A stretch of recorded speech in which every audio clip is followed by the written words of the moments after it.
Safe Class. Safe Class SCPs are the easiest to handle. They can be contained without much effort and their behavior is well understood.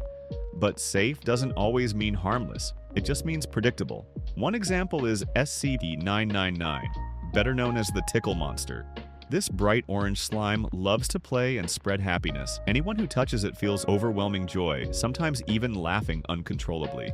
Another example is SCP-131, a pair of small eye-shaped robots that roll around like curious pets. They watch everything with innocent curiosity, even helping the Foundation by alerting staff when danger is near. Safe Class SCPs remind the Foundation that not all anomalies exist to harm. Some just defy the rules of nature in gentle, even heartwarming ways.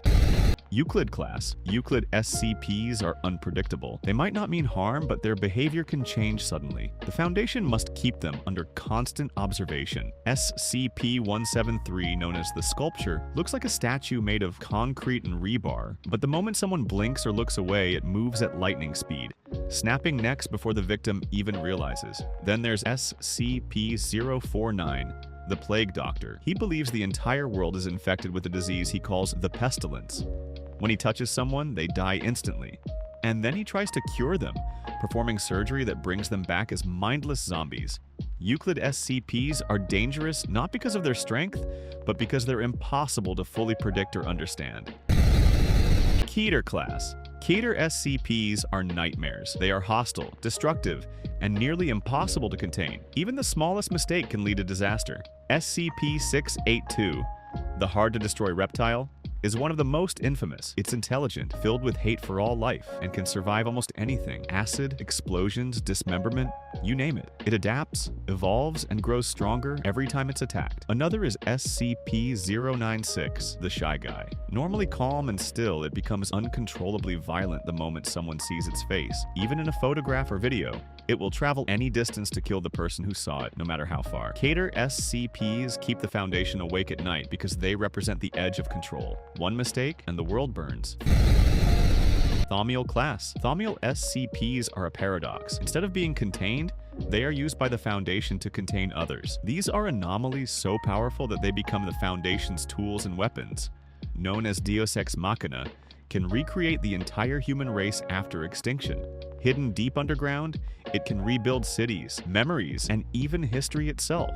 Then there's SCP-239, the Witch Child, a young girl who can reshape reality just by imagining it. She could create or erase life in an instant. Thaumiel SCPs are the Foundation's secret trump cards, the anomalies that fight other anomalies. They are both the shield and the sword of the SCP world. Archon Class. Archon Class SCPs are too vital to be contained. They play an essential role in the structure of reality, and removing them could destroy everything. The Foundation watches them but dares not interfere. SCP-343, often referred to as God, appears as an elderly man who claims to have created the universe. He can appear anywhere, knows everything, and bends reality effortlessly. Whether he's the real God or not, no one knows, but the Foundation treats him with the utmost respect. Another example is SCP-001, the database, a mysterious file that seems to rewrite itself, recording every SCP ever discovered and possibly controlling the Foundation's very existence. Archon SCPs stand beyond the reach of human control. They are woven into the very fabric of creation.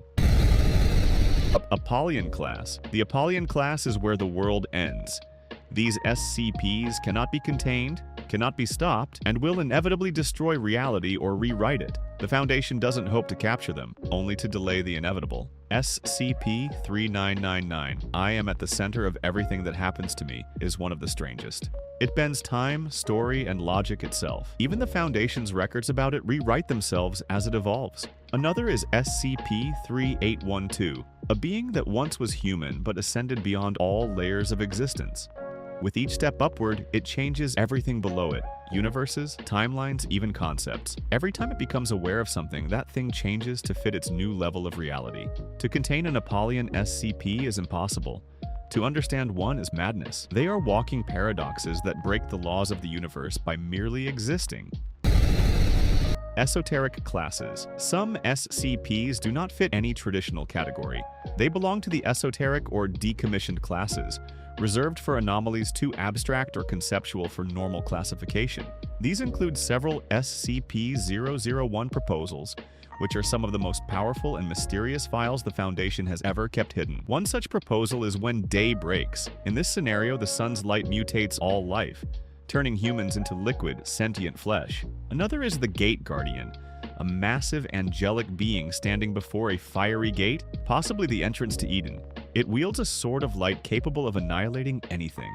The Foundation cannot approach it without being destroyed instantly. Esoteric SCPs stretch the limits of what reality means, transforming myths and ideas into tangible horrors. Neutralized Class. Neutralized SCPs are anomalies that no longer possess their powers. They might have been destroyed, cured, or simply stopped working.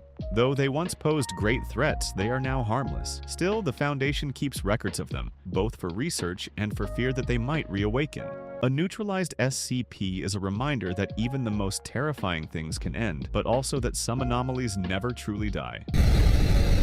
Explained Class SCPs are mysteries that turned out not to be mysteries at all. Once thought to be supernatural, they were later understood through science or logic. Sometimes new technology or research reveals that an SCP was never anomalous, just misunderstood. These cases show that human knowledge is always expanding, but they also serve as a warning. Every time something is explained, it opens the door to new, stranger questions.